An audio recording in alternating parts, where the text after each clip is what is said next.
इस आग में कई लोग जलेंगे।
अबे अंधा है क्या? देख के नहीं चल सकता क्या? अंधा ही हूँ भाई। अरे अरे भाई सॉरी, मेरी छड़ी मुझे पता नहीं था। आपको ऐसे नहीं निकलना चाहिए, कहीं चोट लग जाएगी आपको। माफ करिए, पर मुझे ध्यान देना चाहिए। ठीक है, आराम से जाइएगा। जी जी।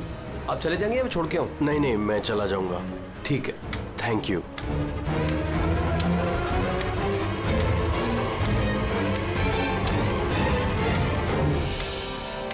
क्या हो गया यार, ये इतना दर्द क्यों हो रहा है?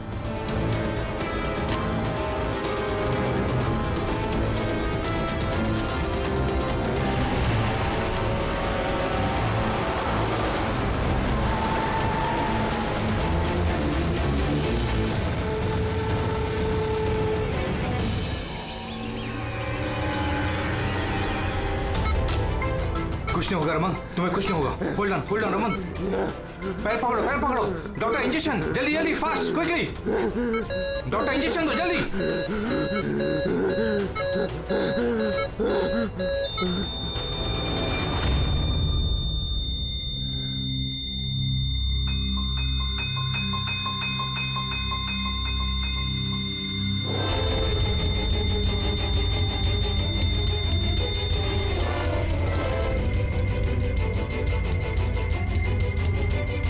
Oh my God, he's dead.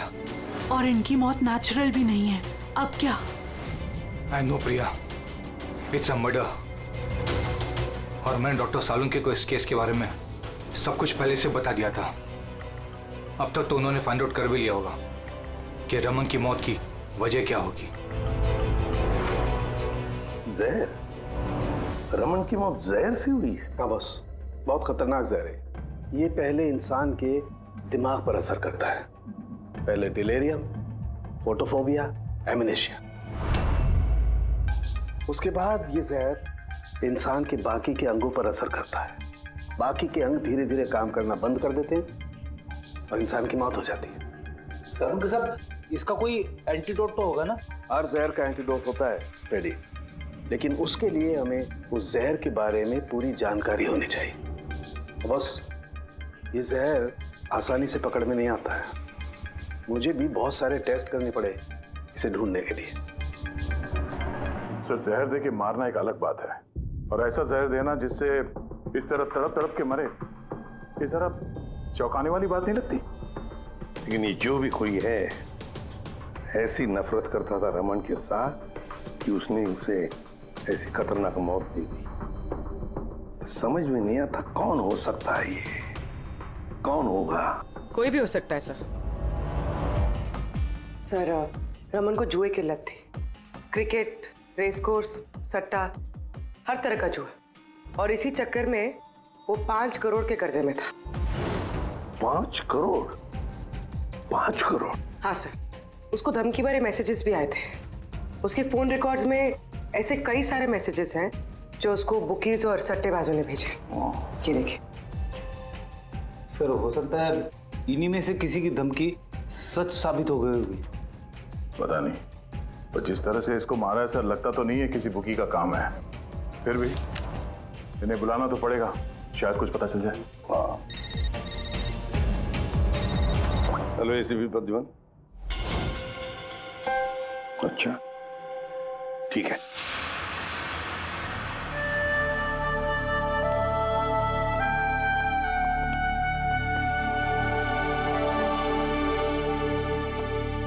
आप रमन का चचेरा भाई हितेन। हितेन, किसी ने रमन का खून कर दिया है। क्या लगता है आपको किसने किया होगा? मुझे नहीं पता सर। बुरे काम का बुरा नतीजा। एक ना एक दिन तो ये सब होना ही था सर।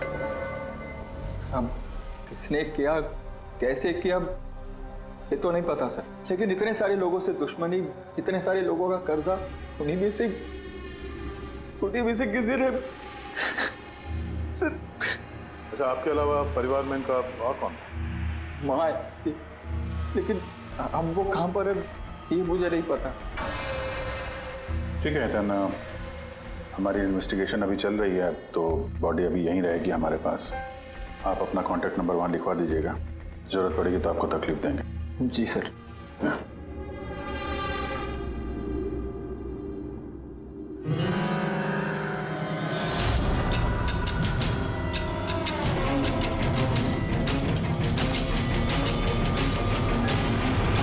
लगता उतना दुखी है नहीं जितना ही दिखा रहा है।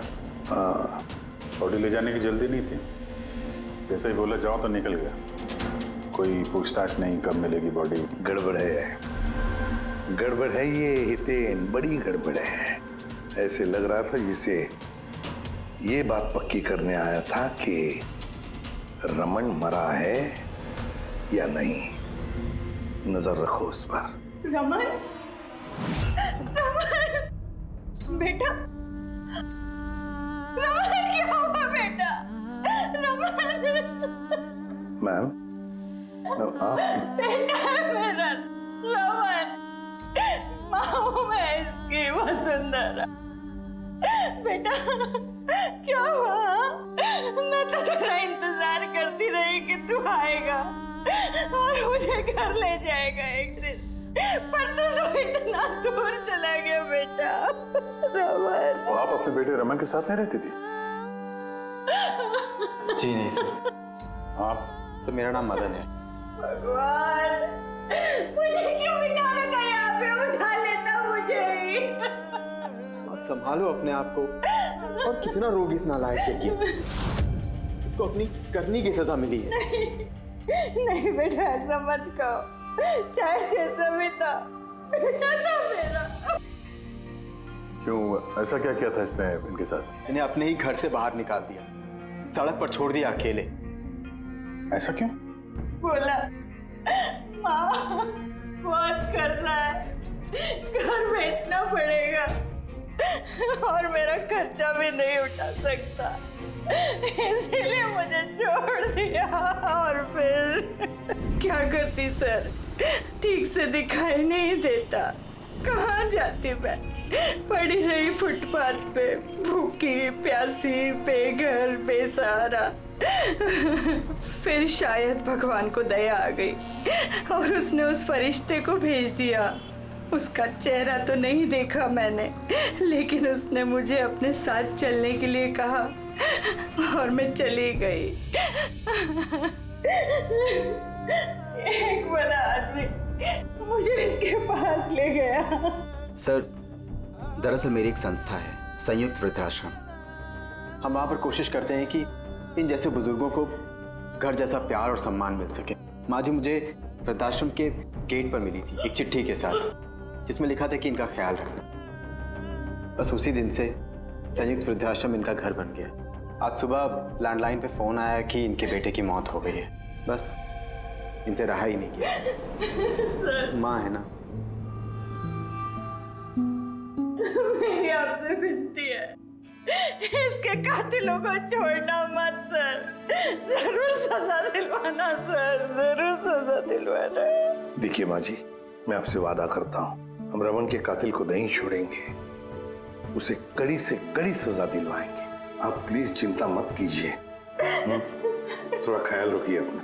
मदन, इनका ख्याल रखना। और एक बात, किसी भी चीज की आप लोगों को जरूरत पड़े तो हमें जरूर याद करना। कमाल है।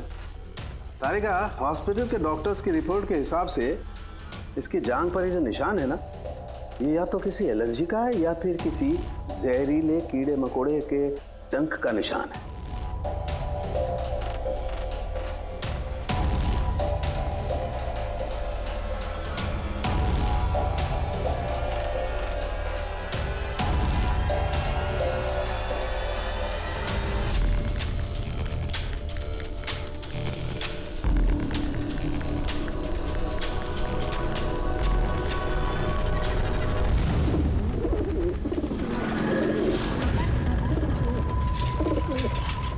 सर, इस हितेन की हरकतें ठीक नहीं लग रही है सर। ऐसे ऐसे लोगों के साथ उसका उठना बैठना है, उस पर शक करना बनता है सर। एक और बात है सर, कुछ समय पहले ये रमन ने उसे अपने घर से निकाल दिया था। अब रमन के मरने के बाद वो उसकी प्रॉपर्टी हड़प करने की कोशिश कर रहा है सर। सर एक मिनट, यहाँ आएंगे प्लीज। सर इसके स्किन पे ना मुझे कुछ ये अजीब सा दिख रहा है।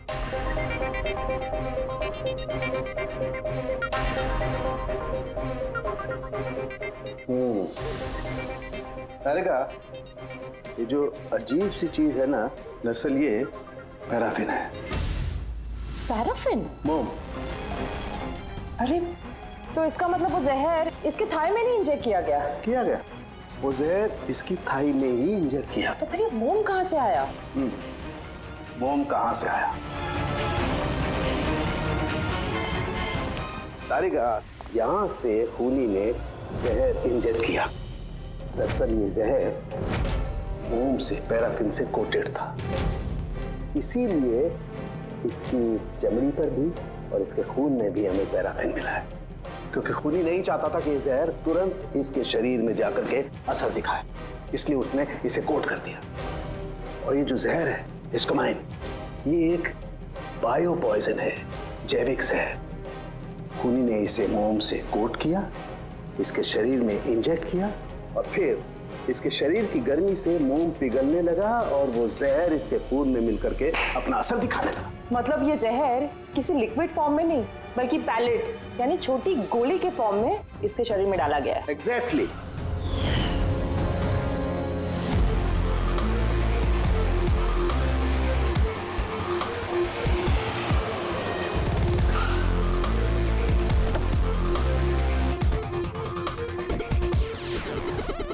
ये है वो कंस्ट्रक्शन साइट जहाँ पे रमन इंजीनियर था। उसके कोलीग बता रहे थे कि यहाँ से निकलने के बाद उसको कुछ पैर में तकलीफ हुई है। लेकिन यहाँ पे जो वर्कर्स काम करते हैं उन लोगों ने बताया कि जब तक वो कंस्ट्रक्शन साइट में था तब तक तो वो ठीक था। इसका मतलब जो भी हुआ कंस्ट्रक्शन साइट से बाहर आने के बाद हुआ, तो यहीं पे हुआ होगा। यहाँ पे तो आसपास पता करते हैं, शायद किसी ने कुछ देखा। सर आप लोग चलिए, मैं जरा चाय पी के आता हूँ। मतलब चाय वाले से पूछ के आता हूँ, कुछ देखा है क्या? अभिजीत, ये बच्ची कंस्ट्रक्शन साइट के सामने अखबार बेच रही है, पूछते हैं उससे।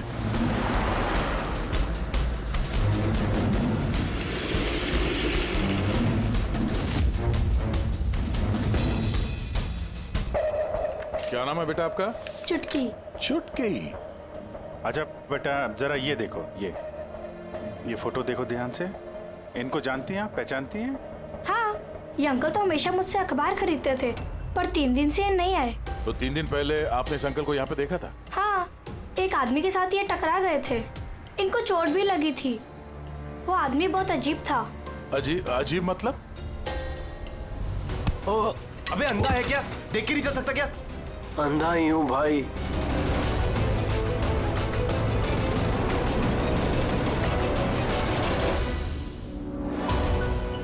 क्या हो गया यार? दर्द क्यों हो रहा?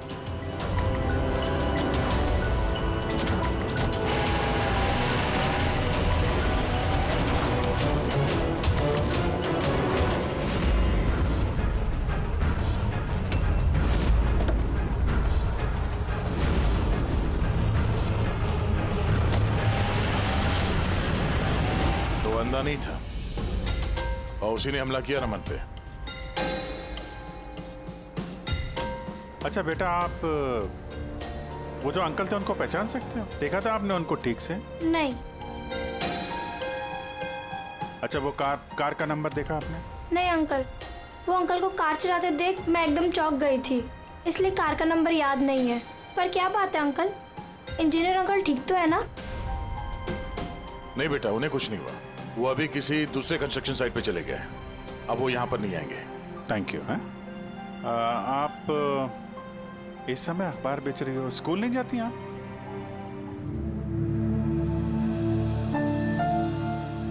क्या बात है, हैं? स्कूल तो जाना चाहिए। आप कितनी इंटेलिजेंट लड़की हो। एक्चुअली हर बच्चे को स्कूल जाना चाहिए और आपको भी जाना चाहिए। पर स्कूल जाने के लिए बहुत सारे पैसे चाहिए ना अंकल, मेरे पास पैसे नहीं है। बेटा, अगर आपको पैसे ना देना पड़े तो आप स्कूल जाएंगी? हाँ अंकल, जरूर जाऊंगी, मुझे पढ़ना है।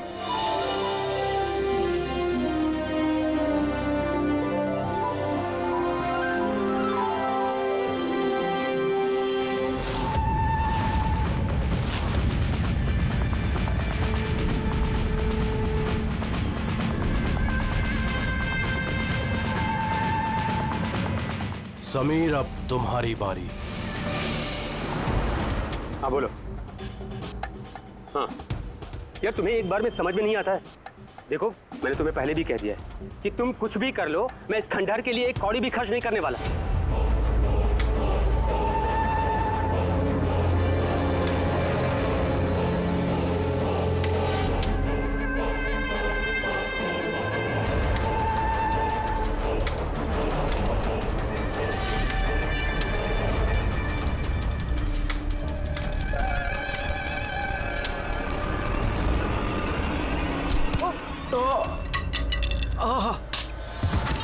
ओए, दिखाई नहीं दे। मेरी छड़ी। मेरी छड़ी।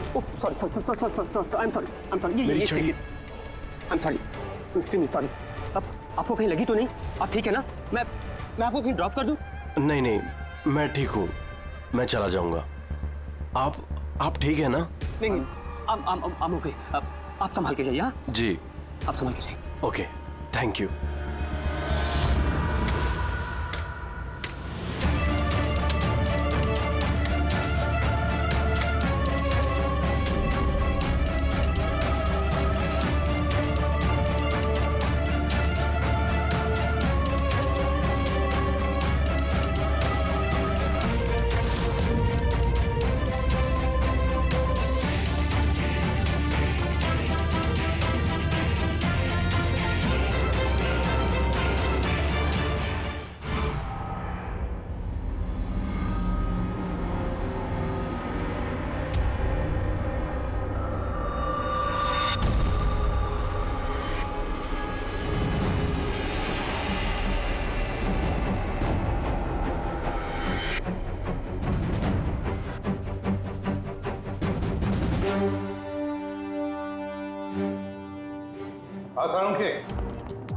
क्या पता चला? बस इस आदमी को जो जहर दिया गया ना, वो भी किसी पौधे से ही बनाया गया है। क्या? ये भी किसी पौधे से? हाँ बस, लेकिन ये कौन सा जहर है, ये अभी तारिका पता कर रही है। इस जहर का नाम है रिकिनस कम्युनिस, और ये जहर पहले वाले जहर से भी बहुत ज्यादा तेज और खतरनाक है। रिकिनस? ये किसी पौधे का नाम है क्या? हाँ फ्रेडी, ये किसी पौधे का नाम है, और बॉस ये कोई आम पौधा नहीं है, बहुत मुश्किल से मिलता है। और खूनी जो कोई भी हो, बॉस उसे पौधों के बारे में बड़ी अच्छी जानकारी है। हाँ, जानकारी तो होनी चाहिए पौधों के बारे में, तभी तो। लेकिन सर, इन हत्याओं की वजह क्या है? ना तो हमें रमन की हत्या का कारण पता है और ना समीर का, और दूर दूर तक इन दोनों का एक दूसरे से कोई संबंध ही नहीं है। सर, समीर और रमन के बीच में एक चीज तो कॉमन है। क्या? माय गॉड, तो ये है वो कड़ी जो समीर और रमन को जोड़ती है। तो क्या दोनों ने एक ही गलती की? जी सर, रमन की तरह समीर ने भी अपने बूढ़े और कैंसर पेशेंट पिता को घर से निकाल दिया था। हमने उनके बारे में छानबीन की और एक ऐसे शख्स से मिले जिन्होंने समीर के पिता को ढूंढने में मदद भी की और इस केस को एक नया मोड़ दिया। कौन है वो? सर, ये डॉक्टर दिनेश है। Hello sir. कैंसर सेंटर के चोड़ी। समीर के पिताजी का इलाज यही कर रहे थे। डॉक्टर दिनेश, जरा एक बात समझाइए। समीर ने अपने पिताजी को घर से बाहर निकाला था, तो फिर ये समीर के पिताजी आपके यहाँ कैसे पहुंचे, आपके कैंसर सेंटर में? किसी ने उन्हें हॉस्पिटल पहुंचा दिया था। मैं हॉस्पिटल पहुंचा ही था जब मैंने इनको देखा। ये चेयर पे बैठ के कुछ बड़बड़ा रहे थे, हाथ में लिफाफा था। मैंने पूछा कि कौन है, लेकिन इनको कुछ याद नहीं था। मैंने उनके हाथ से लिफाफा लिया। पैसों के अलावा उसमें एक चिट्ठी भी थी। उसमें लिखा था कि इनको कैंसर है और हम इनको अपने यहाँ एडमिट करके इलाज शुरू करें। एडमिशन के लिए डिपॉजिट की रकम लिफाफे में है और इलाज के पैसे भी हॉस्पिटल के अकाउंट में ट्रांसफर हो जाएंगे। उनकी उम्र और हालत को देखकर मैंने उनको एडमिट तो कर लिया, पर मुझे चिंता थी अगर पैसे ना मिले तो। लेकिन भगवान का शुक्र है, अगले ही दिन इलाज के पूरे पैसे 10 लाख रुपए हॉस्पिटल के अकाउंट में ट्रांसफर हो गए थे। 10 लाख रुपए? किसने ट्रांसफर किए? सर 100% खूनी ने दिए होंगे।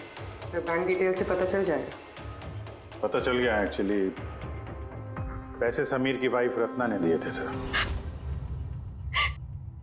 ये सब मेरी गलती है सर। मेरी वजह से समीर की जान चली गई। मैंने ही उसे उकसाया था। पिताजी की देखभाल में काफी प्रॉब्लम हो रही थी और सारी प्रॉपर्टी और सब हमारे नाम पर हो ही चुका था, तो मैंने समीर को कह के पिताजी को घर से निकलवा दिया। शर्म नहीं आती तुम्हें? समीर के पिता तुम्हारे भी पिता समान थे, उनको ही घर से निकाल दिया। ये सब करने के बाद फिर उनकी इलाज के लिए 10 लाख रुपए क्यों दिए? मुझे किसी ने धमकी दी थी सर कि अगर पिताजी के इलाज के लिए 10 लाख रुपए नहीं दिए तो वो समीर को और मुझे मार देंगे। सर, मैंने उन्हें 10 लाख रुपए दे दिए, फिर भी उन्होंने समीर को मार दिया। और अभी भी कहा है कि अगर हर महीने पिताजी के इलाज के लिए 50,000 रुपए नहीं दिए तो वो मुझे भी मार देंगे। किसी पे शक है तुम्हें? नहीं। उसके बारे में कुछ याद है? उसकी आवाज, उसका लहजा, कुछ भी? कुछ भी याद नहीं। सर, प्लीज मुझे बचा लीजिए। सर, मैं मरना नहीं चाहती। सर, मैं पिताजी को घर ले आऊंगी। मैं उनकी पूरी देखभाल करूंगी, पूरी कोई तकलीफ नहीं होगी। सर, आप प्लीज मुझे बचा लीजिए। घबराओ मत। सर, प्लीज मुझे बचा। कुछ नहीं होने देंगे तुम्हें हम। तो भी जिस नंबर से इसे धमकी भरे कॉल आते थे, और नंबर ले लो और पता करो कहाँ का है। आप चलिए।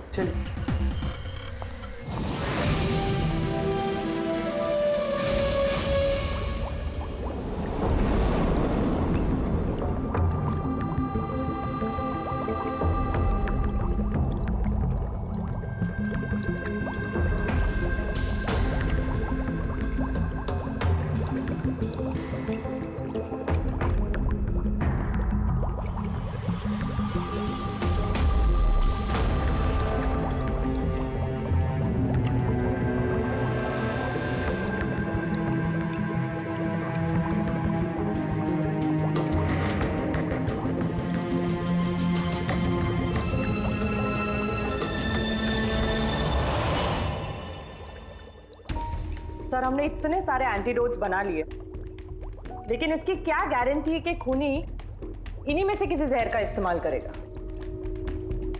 अब कुछ भी हो जाए, हम खूनी का दिमाग तो नहीं पढ़ सकते ना।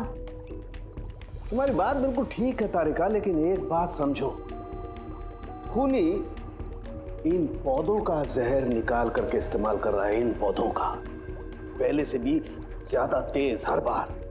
तो हमें हमेशा चौकन्ना रहना पड़ेगा। पता नहीं वो अगली बार कौन से पौधे का जहर किस पर इस्तेमाल करे, पता नहीं किस पर, कब, कहां, कैसे, किस पौधे का, पता नहीं।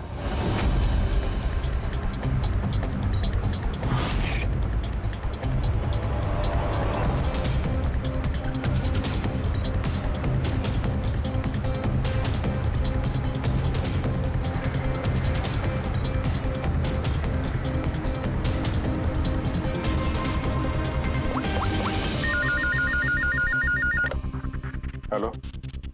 हाँ पूर्वी बताओ।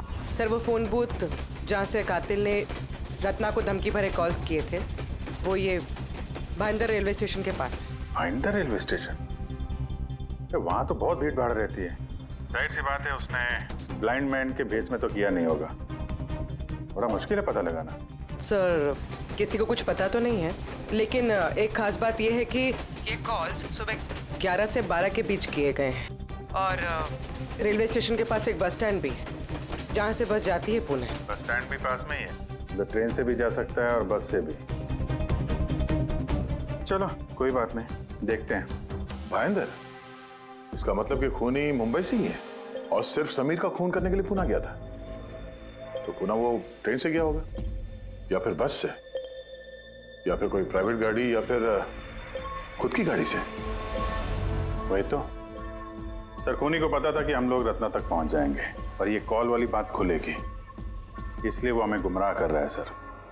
खेल खेल रहा है हमारे साथ। हाँ, खेल खेल रहा है। अगर सर हम लोग खूनी तक पहुंचेंगे कैसे? हमारे पास उसके खिलाफ तो कोई इंफॉर्मेशन है ही नहीं और हमें यह भी नहीं पता है कि उसका अगला शिकार कौन होने वाला है। पंकज, इससे पहले कि खूनी अपनी शिकार तक पहुंचे, हम शिकार उसके सामने डाल देंगे। ये घटना आज सुबह 10 बजे की है। मुंबई के गोरेगांव रेलवे स्टेशन पर एक बुजुर्ग ने रेल के नीचे आकर अपनी जान देने की कोशिश की। वहां मौजूद लोगों ने उन्हें बचा लिया। आइए जानते हैं कि आखिर वो क्या वजह है जिसने एक बुजुर्ग को ये करने पर मजबूर कर दिया। क्यों पकड़ के रखा हुआ है? छोड़ दो मुझे, मैं नहीं जीना चाहता हूँ। क्या करूंगा मैं जी करके? लेकिन आपके साथ हुआ क्या है? आखिर आप क्यों मरना चाहते हैं? क्या हुआ? मेरे साथ क्या हुआ? मुझे मेरे इकलौते बेटे ने घर से बाहर निकाल दिया, अकेले करके। मैंने अपने बच्चे को इतने प्यार से पाला पोसा और उसने मुझे घर से बाहर निकाल दिया। ये तो बड़े दुख की बात है। आखिर क्या हो गया हमारी आजकल की पीढ़ी को? आपका बेटा करता क्या है? क्या करता है? स्कूल जाता है। टीचर है? नहीं, पढ़ता है, स्कूल में पढ़ता है। अभी 8 साल का ही तो है। जी क्या कहा आपने? क्या कहा मैंने? आपका बेटा कितने साल का है? कितने साल का है? आपने कहा 8 साल का है। मेरा बेटा 8 साल का है, उसने मुझे घर से बाहर निकाल दिया। मैं मर जाऊंगा। सुना आपने? इनका दावा है कि इनके 8 साल के बेटे ने इनको घर से बाहर निकाल दिया। आखिर क्या वजह है? कौन है ये 8 साल का बच्चा? रेल की पटरी पर जान देने की कोशिश करने वाले बुजुर्ग के 8 साल के बेटे का पता चल गया है। वो दरअसल 33 साल का सॉफ्टवेयर इंजीनियर है। बुजुर्ग की दिमागी हालत ठीक नहीं है, इसलिए अब भी वो उसे 8 साल का बच्चा ही समझते हैं। उनका बेटा अमेरिका में रहता है और उसने उन्हें घर से बाहर निकाल दिया है। उसके बाद ही बुजुर्ग ने अपनी जान देने की कोशिश की। आइए उनके बेटे से ही पूछते कि उन्होंने आखिर ऐसा क्यों किया। सर एक सवाल सर, क्या ये सच है कि आपने अपने पिताजी को घर से बाहर निकाल दिया है? हाँ ये सच है। सर आखिर आपने ऐसा क्यों किया? आपको एक बार भी बुरा नहीं लगा? हाँ निकाला मैंने और बुरा भी नहीं लगा। आप जानते हैं इनको? आपने कभी झेला इनको? इनको अल्जाइमर्स की बीमारी है। मैं पागल हो गया उनका ख्याल रखते रखते। मेरी खुद की एक लाइफ है, मेरी वाइफ है, मेरी फैमिली है। मैं क्या करूं? कब तक पैसे दे के इनका ट्रीटमेंट का काम कराते रहूं? मैं पैसे नहीं है मेरे पास, सब खत्म हो गया। हटे यहाँ से। अरे छोड़ दो मेरा पीछा, मेरे दूर चले जाओ मुझसे। परेशान हो गया आपसे मैं। ये तमाशा देखो खड़ा कर दिया। खुश हो गए? चले जाओ मुझे छोड़ के यार। सर कभी आप भी तो छोटे थे ना। इन्होंने आपको पाल पोस के बड़ा किया, इस लायक बनाया और आपने इन्हें घर से ही बाहर निकाल दिया। तुमको बहुत प्यार आ रहा है? हाँ? जा अडॉप्ट कर ले जाके। दिमाग खराब मत करो मेरा। तुमको जो करना था ना तुमने आके कर लिया बवाल खड़ा। टीआरपी मिल गई ना तुमको, पैसे कमा लिए ना, हटो यहाँ से। तो देखा आपने कि किस तरह एक लड़के ने अपने बाप को घर से बाहर निकाल दिया। अब ये बेचारे बुजुर्ग कहाँ जाएंगे, किसके सारे जाएंगे? इन्होंने अपनी सारी पूंजी अपने लड़के पे लगा दी और आज इनके लड़के ने इनको घर से बाहर निकाल दिया।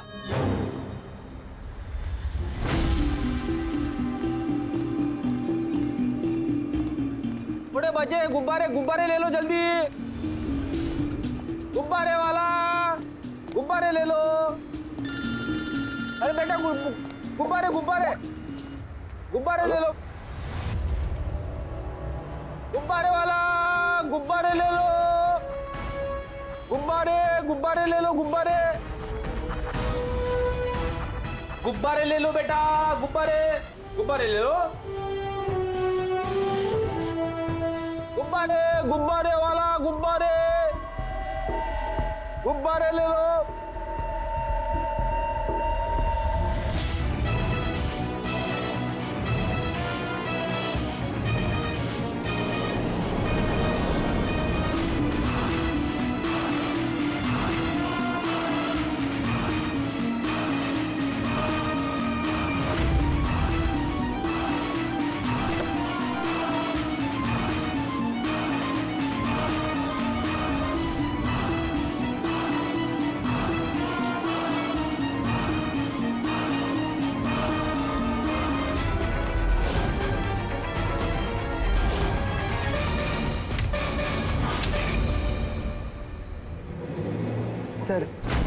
सर एक अंधा बिल्डिंग की तरफ आ रहा है।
कितने सारे लोग?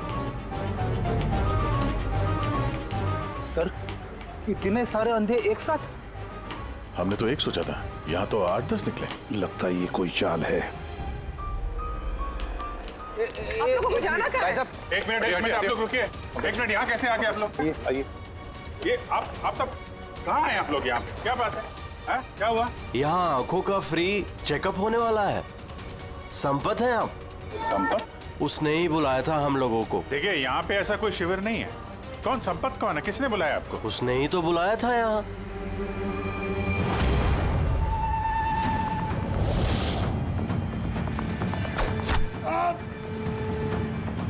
पंकज पंकज पंकज क्या हुआ? पंकज वो रहा, पकड़ो उसे, छोड़ना नहीं।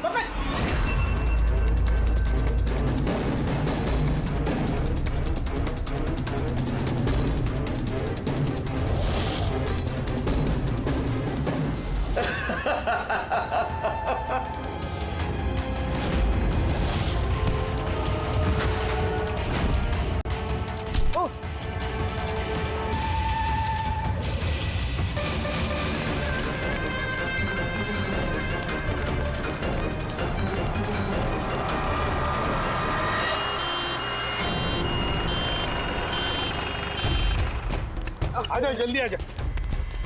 पंकज तुझे कुछ नहीं होगा। पंकज इसे एम्बुलेंस में लेके चलो।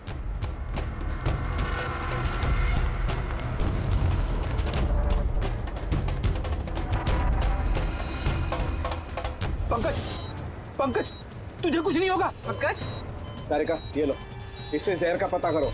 अगर जहर का पता नहीं चला तो हम एंटीडोट नहीं दे पाएंगे। मेरी बात सुन रहे हो तुम? सुना नहीं है पंकज, आंखें बंद मत होने देना। आदिश, हमारे पास इसका एंटीडोट हो, वरना हमें इसे हॉस्पिटल ले जाना पड़ेगा। एंड आई एम श्योर ये वाला जहर पहले वाले जहर से बहुत ज्यादा स्ट्रॉन्ग है। अरे का एक काम करो, नेशनल बायो सेंटर को फोन करो और उसे लाइन पर रखो।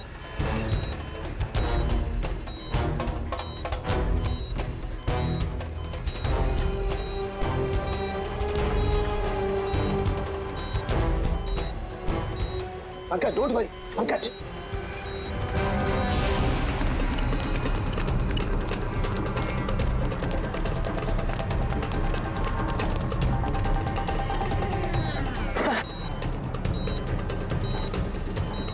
ओह माय गॉड, ये नहीं हो सकता है।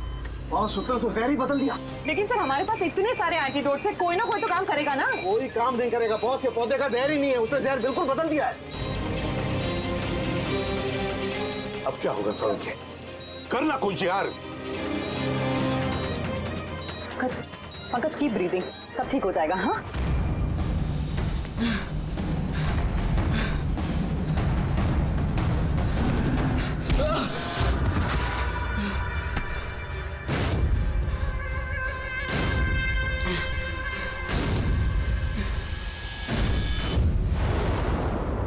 सर, मेरा नाम मदन है। तुमने क्या ये सब? क्यों पड़े हो मेरे पीछे? मैंने जो किया सही किया। लोगों की जान लेना सही है? मैंने सिर्फ बुरे लोगों को सजा दी है सर। जो लोग अपने माँ बाप का ख्याल नहीं रखते ना, उनको इस दुनिया में जीने का कोई हक नहीं होता। जब मेरी माँ की मौत हुई थी तो मेरी दुनिया उछल गई थी। उसी वक्त मैंने इस संयुक्त वृद्धाश्रम की शुरुआत की थी। सर, वहाँ पर जितने भी बुजुर्ग माँ बाप आते हैं ना, सब अपने बच्चों के सताए हुए होते हैं। ये देखकर मेरा खून खौल जाता है। मैंने उसी वक्त ये फैसला किया था कि मैं इन सबको सबक सिखाऊंगा, इसीलिए मैं मार देता हूं इनको। क्या गलत किया मैं? सर कुछ करो सर। कुछ नहीं कर सकते जब तक उस जहर का कंपोजिशन नहीं पता लगेगा फ्रेडी, हम कुछ भी नहीं कर सकते। अगर इसे गलत एंटीडोट दे दिया तो ज्यादा खतरनाक होगा यार। सर, पंकज की हालत तो बिगड़ती जा रही है। सर, पल्स गिर रही है, हॉस्पिटल ले जाना पड़ेगा। हॉस्पिटल जाके कुछ नहीं होगा, हमारे पास इतना वक्त नहीं है तो वहां जाकर टेस्ट करें। मुझे इस जहर का नाम चाहिए यार। पंकज। हेलो। हाँ सर, हाँ सर, पकड़ा गया। सर, खूनी मदन है। हाँ, जहर हम पता करते हैं। कभी पता नहीं चलेगा तुमको, कभी पता नहीं चलेगा तुम लोगों को। उसने भी पापा को सताया। मदन, गाड़ी! ओह नो, मदन, एम्बुलेंस बुलाना पड़ेगा, जल्दी। नहीं सर, कोई फायदा नहीं है। मेरा काम हो गया है। नहीं मदन, मान लिया तुमने उन लोगों के साथ जो कुछ भी किया, मान लिया, लेकिन तुमने जिसे वो जहर चुबाया है वो बेगुनाह है, निर्दोष है, उसने कुछ नहीं किया। वो जहर कौन सा बताओ? हाँ? BTX। सब, उस जहर का नाम BTX है। सारंग, जहर का नाम है BTX। पंकज, जागते रहना, आंखें बंद मत होने देना। मदन, बस हो गया, you'll be all right। बस अब पंकज को कुछ नहीं हो सकता है, कुछ भी नहीं। Welcome my boy. घबराओ मत, कुछ नहीं होगा तुम्हें। तुम आदमी अच्छे थे मदन, लेकिन तुमने जो किया वो सही नहीं था। ये तो चला गया अभिजीत, पर चाहे कुछ भी हो जाए, इसका वो वृद्धाश्रम बंद नहीं होने देंगे। For more updates, subscribe to our channel, click the show links and enjoy watching the videos.